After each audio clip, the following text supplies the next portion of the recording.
The summer of 1940 was unlike any other in Europe. Smoke still lingered over the fields of France. The echoes of marching boots fading into the distance as one nation fell and another prepared to stand alone. The Battle of France was over, swift, brutal, and decisive. Now, with the tricolour torn down and the swastika flying over Paris, the eyes of the world turned to a small island across the Channel. Britain was next. But before the first bombs fell on London, before the Blitz became a word of dread, there was another battle, a quieter one, fought over the grey waters of the English Channel. The Germans called it Kanalkampf, the Channel Battle. It was the opening act of what would become one of the most legendary confrontations in modern history. The Battle of Britain. The summer sky was alive with motion. Sleek Messerschmitt fighters soared in formation, their engines roaring like thunder, as waves of Henkel bombers crossed the Channel. Below, British convoys, merchant ships carrying food, fuel, and hope struggled to survive the onslaught. Every hour brought new reports of bombings, dogfights, and loss. But it also brought defiance. On the cliffs of Dover, civilians watched the skies with binoculars and fear. In the factories of Birmingham and Manchester, workers melted down pots, pans, and kettles, turning their everyday lives into weapons of survival. The Ministry of Aircraft Production's slogan said it all: "We will turn your pots and pans into Spitfires and Hurricanes." Across Britain, people understood. This was not just a military struggle, but a fight for existence. Amid this chaos, one man's rise on the other side of the Channel would change the course of France and perhaps the destiny of Europe. His name was Philippe Pétain, once hailed as a national hero of World War I, now stepping into power in the shadow of defeat. To some, he was the savior of France. To others, its gravedigger.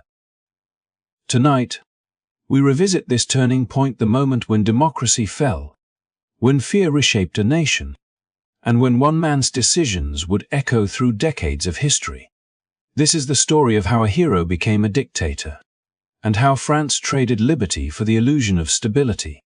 Before we begin, if you are passionate about history, if you believe that understanding the past helps us protect the future, then please take a second to like this video, subscribe to the channel, and turn on the notification bell.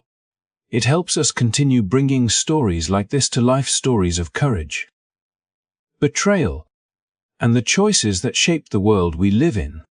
Now, let us travel back to 1940, when the fate of Europe hung in the balance, and the world waited to see whether freedom would survive.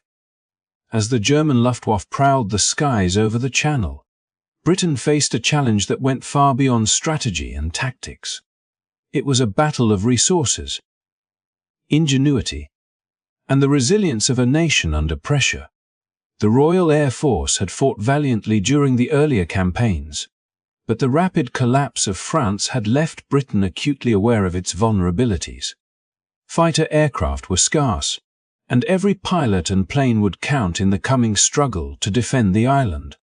It became clear that victory would not rely solely on trained airmen or battle plans, but on the ability of the entire country to mobilize in a way that transcended conventional warfare.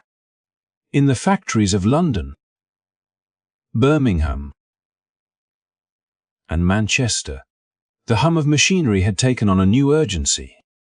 The Ministry of Aircraft Production issued an extraordinary appeal to the public, asking for every item that could be salvaged to build planes: aluminum pots and pans, kettles, hat pegs, coat hangers, even the smallest household ornaments.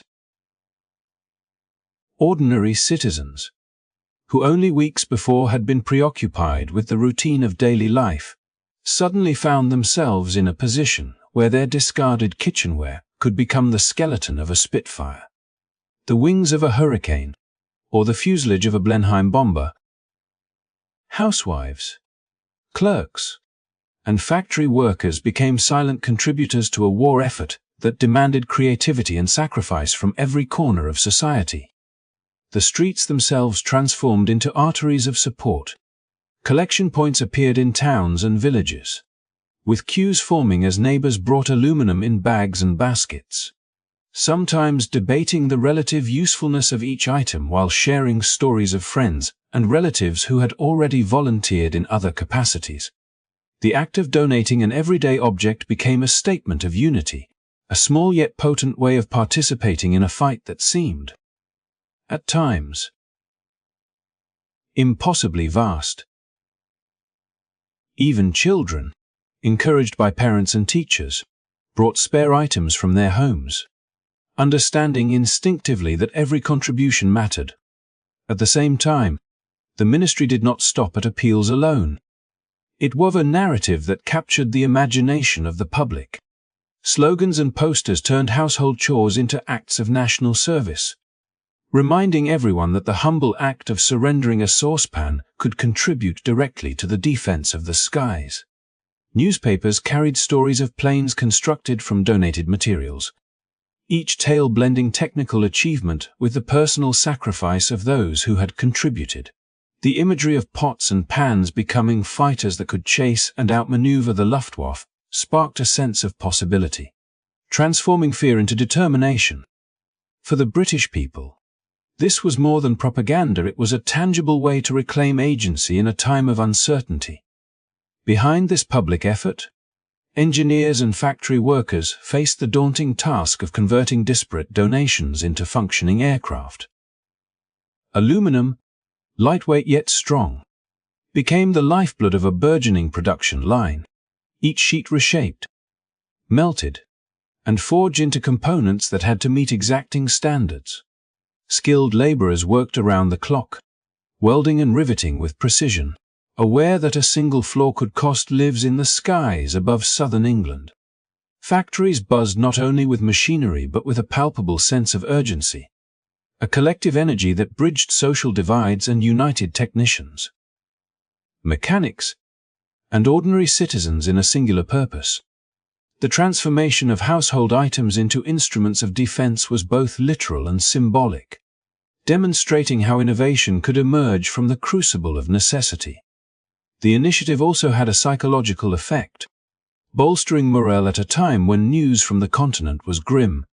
The fall of France had shaken confidence, but the act of participation gave the British people a sense of control and resilience. In towns along the coast, where radar stations and airfields were beginning to prepare for the coming waves of enemy aircraft, the sight of donated items piling up at collection centers became a silent reassurance that the nation was not passive in the face of looming threats. These contributions, while material in nature, reinforced a cultural narrative of endurance, showing that ordinary citizens were as essential to victory as soldiers and pilots. Even the smallest details mattered. The ministry provided guidance on which items were most useful, which could be easily repurposed, and how best to contribute without disrupting household function.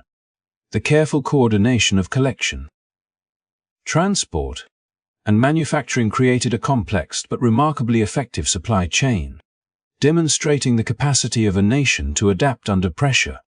Every pot that was melted down, every hanger repurposed, and every scrap of aluminum transformed into part of a fighter plane carried not just physical value but symbolic weight, representing a citizen's silent declaration of defiance against a powerful enemy.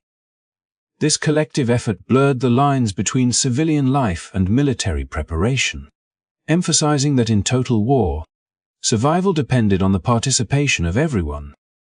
The Battle of Britain was not fought solely in the skies. It was also waged in homes, workshops, and factories across the country. The ingenuity and commitment demonstrated during this period laid the groundwork for a national defense system that would prove resilient under sustained attack.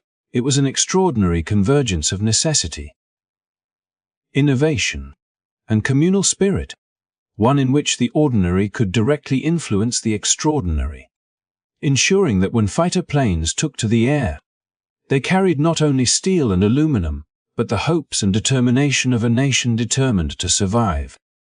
Through these measures, Britain transformed potential vulnerability into collective strength, showing that even in moments of scarcity, courage and ingenuity could turn everyday objects into powerful instruments of resistance, bridging the gap between fear and action, and laying the foundation for the storied defense that would come to define the Battle of Britain. As Britain mobilized every pot, pan, and kettle to fuel its aircraft production, another front of the battle unfolded in a more invisible but equally vital arena, the realm of technology and intelligence. The skies above southern England would soon be filled with the roar of engines and the thunder of bombs. But the first line of defense did not involve Spitfires or Hurricanes alone. It began with the hum of early radar systems, a network of innovation that would become a lifeline for the island nation. From the laboratories of Bawdsey Manor in Suffolk to the control rooms of Bentley Priory, scientists, engineers, and military strategists worked in concert to create a system that could see the unseen, detect the approaching enemy before he struck, and coordinate a response with unprecedented precision. The heart of this endeavor was the AMARCIV airborne interception radar, a technology that promised to extend the eyes of Britain's defenders far beyond the limits of human vision. It was the culmination of years of research, starting with rudimentary experiments in the mid-1930s, when pioneers first began to understand how radio waves could bounce off objects and reveal their presence. Early attempts were crude and cumbersome. Radar sets were large, delicate, and difficult to mount on aircraft.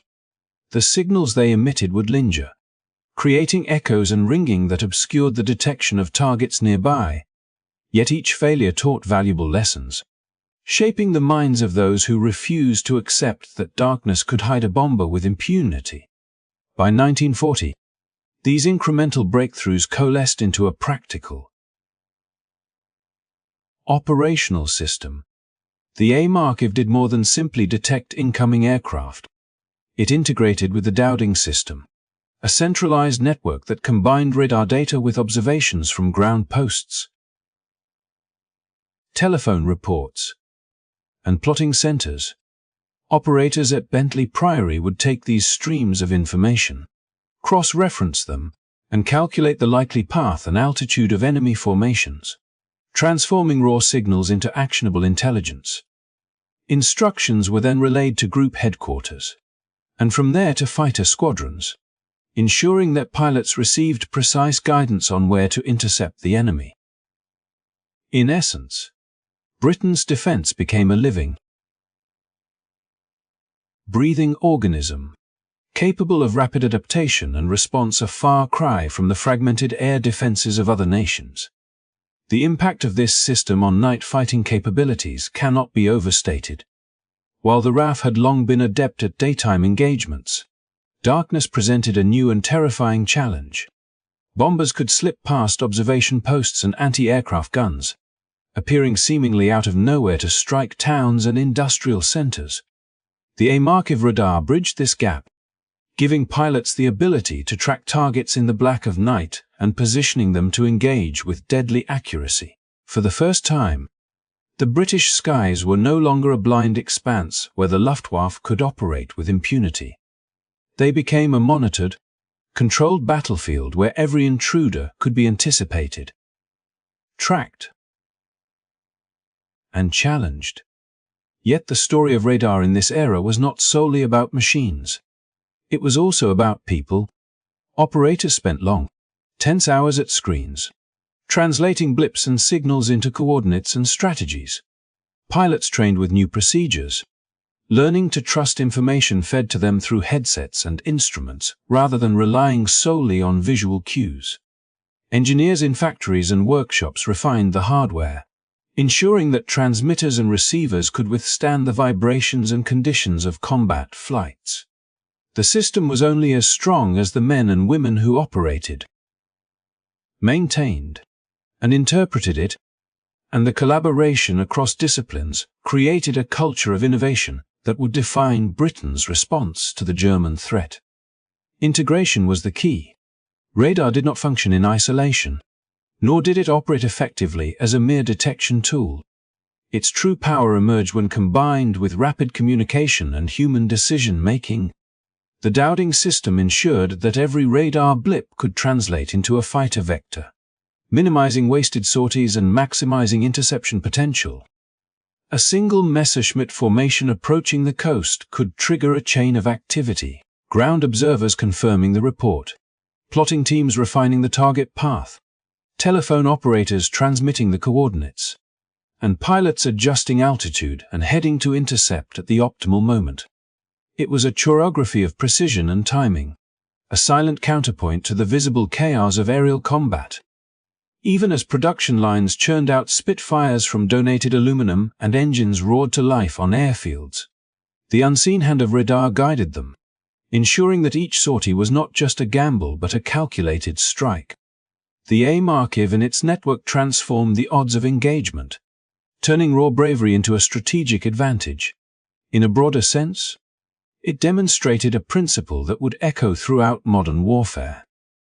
Technology, when paired with human ingenuity and coordination, could multiply the effectiveness of limited resources, allowing a small nation to challenge a seemingly overwhelming adversary. This technological edge would prove decisive in the months to come, as waves of bombers crossed the Channel and darkness fell over southern England. Britain was not left to confront the night blindly. Pilots guided by radar, coordinated by an intricate command network, and fueled by a nation's collective determination could stand against the Luftwaffe's assaults. The AIM archive was not merely a piece of hardware. It was the embodiment of a country's resolve, a testament to the belief that no matter the odds. Preparation, innovation, and cooperation could turn vulnerability into resilience. In the story of Britain's fight for survival, radar was more than a tool. It was the unseen shield that allowed courage to flourish in the face of overwhelming danger. The Mediterranean shimmered with heat as summer reached its height in 1940. But beneath its bright blue surface lay a tension as sharp as a drawn blade. Across those waters, ships moved cautiously, their silhouettes slicing through the haze like predators hunting in silence. Britain and Italy, two great naval powers, were now adversaries in a struggle that would decide control of the sea, a vital artery for supply, trade, and war. The British Mediterranean Fleet, under Admiral Andrew Cunningham, prepared to confront the Italian Navy, known as the Regia Marina, in what would become the first major fleet engagement of the Mediterranean campaign, the Battle of Calabria. The clash was inevitable. Italy had entered the war only weeks earlier, emboldened by Germany's victories in Europe and by Mussolini's dreams of a revived Roman Empire. The Mediterranean was, in his Mare Nostrum RC, and control of it was essential for fascist ambition. Britain, however, viewed it differently. For the Royal Navy, the Mediterranean was not merely a sea. It was a lifeline, connecting the empire from Gibraltar to Egypt, and beyond that to India and the Far East. Losing it would isolate British forces and choke vital trade routes.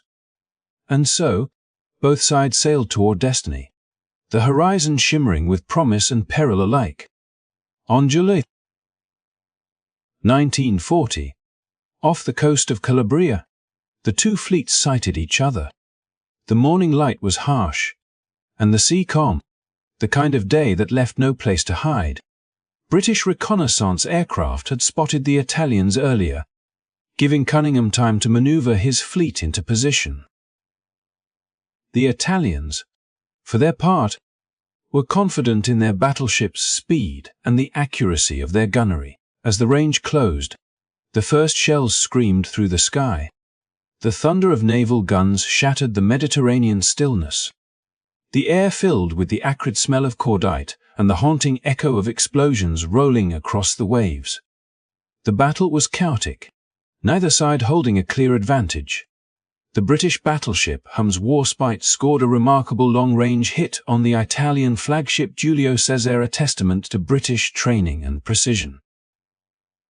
The Italians, stunned but not broken, returned fire before withdrawing under a smokescreen. Both sides claimed victory, yet neither had achieved a decisive result. The Mediterranean remained contested, a vast chessboard where ships would continue to stalk one another in the months to come. But the confrontation at Calabria was more than a tactical encounter. It was a symbol of shifting loyalties and uncertain futures. While the British fought to maintain control, the French navy was fracturing under the weight of defeat and politics. In Alexandria, French warships sat in uneasy limbo, their crews caught between loyalty to their fallen republic and the new government forming in Vichy under Marshal Philippe Pétain. British commanders, weary of those ships being turned against them by Axis powers, negotiated tense agreements to neutralize the fleet without bloodshed. Some French officers complied, laying down arms with heavy hearts, unwilling to fire upon their former allies. Elsewhere, however, the story unfolded with far greater tragedy. At Mers Abel, near the Algerian coast, British forces attacked their former comrades to prevent the fleet from falling into Axis hands. The result was devastating. Hundreds of French sailors were killed, and ships burned in the harbor. The Mediterranean, once a shared space of alliance and honor, had become a graveyard of trust.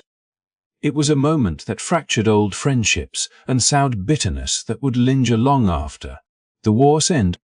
Back in Calabria, as the smoke cleared and both fleets withdrew, the sea itself seemed to hold its breath. For the men aboard those ships, the day's fight was only the beginning of a long and grueling campaign. The Mediterranean theater would test endurance, courage, and conviction. Convoys would face relentless attacks from submarines and aircraft. Small islands would become critical outposts in a struggle stretching from North Africa to Greece. For Britain, the outcome of this battle, though inconclusive, proved a crucial point. The Royal Navy still ruled the seas. Even against newer ships and formidable odds, British seamanship and discipline prevailed. For Italy, it was a lesson in caution. Mussolini's grand visions of maritime dominance had met the sobering reality of naval warfare. And for France, the Mediterranean now represented a painful divide, a sea that separated loyalty from betrayal, memory from survival. As night fell over the waters once more, the distant glow of fires still marked where shells had struck home. The calm returned, but it was a deceptive peace. The Mediterranean would soon erupt again, as convoys, submarines, and aircraft turned its waves into battlefields. The outcome of the wider war might hinge not on land, but on who commanded these waters. And somewhere in London, beneath the hum of radar screens and the whir of aircraft engines, British leaders understood this truth well. To keep the seas open was to keep hope alive.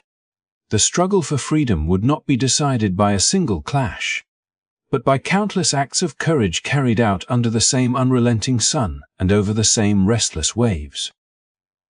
July 10th, 1940, marked a turning point not only for France, but for the trajectory of Europe as a whole. The nation, battered and humiliated by defeat, found itself at a crossroads where despair and hope intertwined in uneasy tension. The fall of Paris, the armistice signed with Germany, and the collapse of military morale had created a vacuum of authority, one that would soon be filled by a man both revered and controversial, Marshal Philippe Pétain. To many, Pétain was a hero of the First World War, the victor of Verdun, a symbol of national resilience. To others, he was the harbinger of compromise and collaboration, a man whose rise to power would redefine what it meant to be French in a world dominated by the Axis. In the chambers of the French Parliament, the atmosphere was tense, heavy with urgency and uncertainty. Deputies and senators faced a question that weighed on every conscience. How could a nation recover from humiliation and safeguard its people under the shadow of the occupying power? For some, The answer lay in continuity, in attempting to preserve the values of the Third Republic even as the German army marched through Europe. For others, including key figures like Pierre Laval and Raphael Alibert, the answer was far more radical. They advocated for sweeping change, a concentration of power in the hands of a leader who could act decisively without the delays, compromises inherent in a parliamentary system. When the vote came, the result was overwhelming: 569 in favor, 80 against. By granting Pétain full executive and legislative powers, the French Parliament effectively dismantled the Third Republic, ending a political tradition that had lasted more than 7 decades. In that moment, democracy, as it had been known in France, gave way to an authoritarian regime built on the promise of order and national revival. Pétain, now the undisputed head of state, moved quickly to consolidate power. He assumed the right to designate his successor, leaving little room for debate or opposition, and set the tone for a government that would be both paternal and commanding, seeking to restore pride to a nation deeply wounded by defeat. The transformation was not merely legal, it was symbolic. The familiar motto liberty, equality,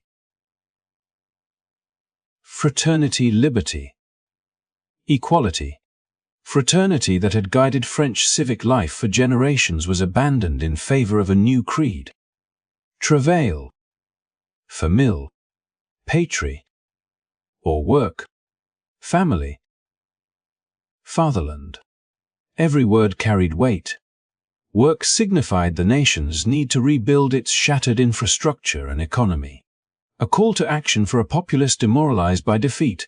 Family emphasized social cohesion and the moral foundation of society, urging citizens to look inward, to protect and uphold traditional values.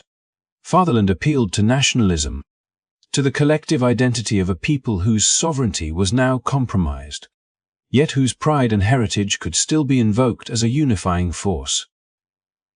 The motto, simple in form yet profound in impact, became the banner under which Vichy France would operate, a daily reminder of the regime's priorities and a stark departure from the republican ideals that had once defined the nation. Pétain's rise was not without opposition. The Vichy 80, a group of deputies and senators who voted against granting him full powers, became emblematic of resistance and conscience. They refused to accept that authoritarianism was the only path forward, insisting that France's honor and democratic traditions should endure even in the face of military disaster. Meanwhile, a number of parliamentarians had already fled, known as the Marseillais absentees, seeking to continue the fight from abroad, their departure underscoring the deep fractures within French politics and society. Yet for the majority, Pétain's ascent represented stability in a time of chaos. The armistice with Germany had left the country divided, with northern France under direct occupation and the south nominally free but politically subordinate. In this landscape of uncertainty, Pétain presented himself as a steady hand, capable of negotiating the terms of survival and preserving what remained of French sovereignty. The Vichy government, with Pétain at its helm, quickly moved to establish a new cabinet, appointing Laval as vice president and Alibert as keeper of the seals and minister of justice. Together, they would implement policies that reflected the regime's authoritarian ethos, emphasizing hierarchy, discipline, and obedience as remedies to the perceived failings of the previous democratic order. The consequences of these decisions extended beyond the walls of Parliament. Across France, citizens grappled with the reality of life under a regime that promised security at the cost of freedom. For some, the Vichy government offered a sense of order and reassurance amidst the uncertainty of war. For others, it was a bitter reminder that national pride had been traded for compliance, that the legacy of republican values had been overshadowed by pragmatism and fear. The streets, schools, and workplaces of France became instruments for implementing the regime's vision, from promoting traditional family roles to encouraging loyalty to the state above all else. The establishment of Vichy France under Pétain was, in essence, a story of contrasts. It was a nation seeking revival yet surrendering liberty, a society yearning for protection yet embracing authoritarianism. It was the rise of a man whose past heroism lent credibility to his present authority, a leadership forged in the crucible of national humiliation and external threat. In granting Pétain full powers and embracing the motto of work, family, fatherland, France entered a new era, one that would define the experience of its citizens during the darkest days of the Second World War and leave an indelible mark on the history of Europe. The July 10th vote was not merely a parliamentary action. It was a pivot in the story of a nation, a moment where fear, hope, and pragmatism converged to shape the destiny of millions, setting the stage for collaboration, resistance, and the enduring struggle between liberty and survival that would echo through the years to come. By the summer of 1940, the world watched as France, once a beacon of democracy and liberty, underwent a profound transformation. With Marshal Philippe Pétain firmly at the helm, and the Third Republic effectively dissolved, the Vichy regime emerged as the new face of French governance. Its motto, Travail, Famille, Patrie, work, family, fatherland, encapsulated the vision of a nation seeking order in the chaos of defeat. Yet it also revealed the stark compromises made in the face of overwhelming pressure. The reality was clear. France had shifted from the ideals of liberty, equality, and fraternity to a regime that embraced authoritarian control and a careful, often uneasy, alignment with the occupying German forces. The international response mirrored the complexity of this new political landscape. Over 40 nations, including major powers like the United States and China, officially recognized the Vichy government as the legitimate representative of France. For many, it was a pragmatic decision, a way to maintain diplomatic relations and safeguard trade or colonial interests, even as the moral and political implications were debated behind closed doors. Recognition by these nations lent legitimacy to a regime born of defeat, a powerful signal that, in the eyes of the global community, the old France had ceded authority to a new order. Yet while international acknowledgement offered practical advantages, it also underscored the fragility of France's political fabric. The once vibrant republic, with its centuries-old traditions of parliamentary debate and civic engagement, had collapsed under the weight of military defeat and internal discord, leaving a vacuum filled by a government whose allegiance to democratic principles was now subordinated to survival and realpolitik. The consequences of this political realignment were immediate and far-reaching. Internally, the Vichy regime moved quickly to consolidate control, ensuring that its influence extended into every facet of French life. Pierre Laval, appointed vice president, and Raphael Alibert, keeper of the seals and minister of justice, became the architects of this new order, implementing policies that emphasized hierarchy, obedience, and national unity as remedies for the perceived failures of the Third Republic. Through propaganda, administrative reforms, and strict oversight, Vichy France sought to instill a sense of collective purpose, while simultaneously suppressing dissent and opposition. Citizens found themselves navigating a landscape in which loyalty to the state was increasingly intertwined with survival, and the boundaries between compliance and complicity often blurred. On the international stage, the recognition of Vichy France allowed Pétain's government to negotiate, maneuver, and at times resist German demands with a measure of authority. Even as the shadow of occupation loomed, the regime controlled the unoccupied southern territories, maintained colonial administration in North Africa and parts of Indochina, and oversaw naval and military assets that could be leveraged in complex geopolitical negotiations. Yet this autonomy came at a cost. The more Vichy aligned itself with the Axis powers, the more it became implicated in the moral compromises of collaboration. Over time, policies implemented under Petain's leadership would include collaboration in matters of economic exploitation, military coordination, and even the persecution of French citizens, leaving a legacy that historians and citizens would grapple with for decades. Despite its authoritarian structure and collaborationist tendencies, Vichy France also became a focal point for resistance and dissent. Those who opposed the regime, whether motivated by loyalty to the ideals of the Third Republic, allegiance to the Allies, or moral conviction, found themselves operating in secrecy, forming networks of intelligence, sabotage, and subversion that would gradually grow into a coherent resistance movement. The paradox of Vichy France was thus revealed. While it symbolized political collapse and submission under the weight of defeat, it also inadvertently galvanized opposition, creating conditions for courage and defiance to emerge amid oppression. The regime's existence highlighted the stark choices facing a nation under occupation: submission, survival, and compromise on one hand, resistance and sacrifice on the other. As the war continued, the implications of recognition by international powers remained significant. Diplomatic channels between Vichy France and the United States, China, and other nations allowed the regime to function in a quasi-legitimate capacity, maintaining some continuity of governance even as its policies increasingly reflected authoritarian control and collaboration.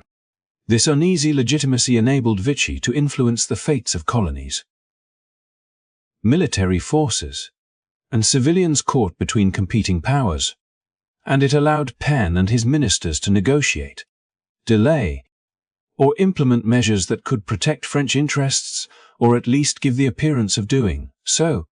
Yet for historians and observers, the moral and political questions remained. Could legitimacy be conferred upon a government born of defeat and sustained through compromise with a regime as brutal as Nazi Germany? In reflecting upon this pivotal period, several lessons emerge. The story of Vichy France under Pétain is not merely one of military defeat or political transformation. It is also a cautionary tale about the fragility of institutions, the pressures of survival, and the consequences of choices made under duress. It demonstrates how fear and expedience can override long-standing principles, and how leadership, even when grounded in personal heroism, can veer toward authoritarianism when faced with extraordinary circumstances. Equally, it highlights the enduring power of conscience and courage, as resistance networks formed in the shadow of occupation and oppression, proving that even in the darkest times, moral clarity and resolve can persist. As we close this chapter of history, it is important to remember both the complexities of the Vichy regime and the human stories that unfolded during this period. France's political collapse, the rise of authoritarian governance, and the international recognition that lent legitimacy to a controversial government all serve as reminders of how rapidly circumstances can shift in times of crisis. They underscore the importance of vigilance, ethical decision-making, and the enduring value of democratic principles in sustaining a society through adversity. Thank you for joining us on this journey through one of the most dramatic and consequential periods in French history. If you found this exploration compelling and insightful, please make sure to like this video, subscribe to our channel, and ring the notification bell so you won't miss our upcoming stories from the Second World War and beyond. Your support helps us continue to bring history to life, one story at a time.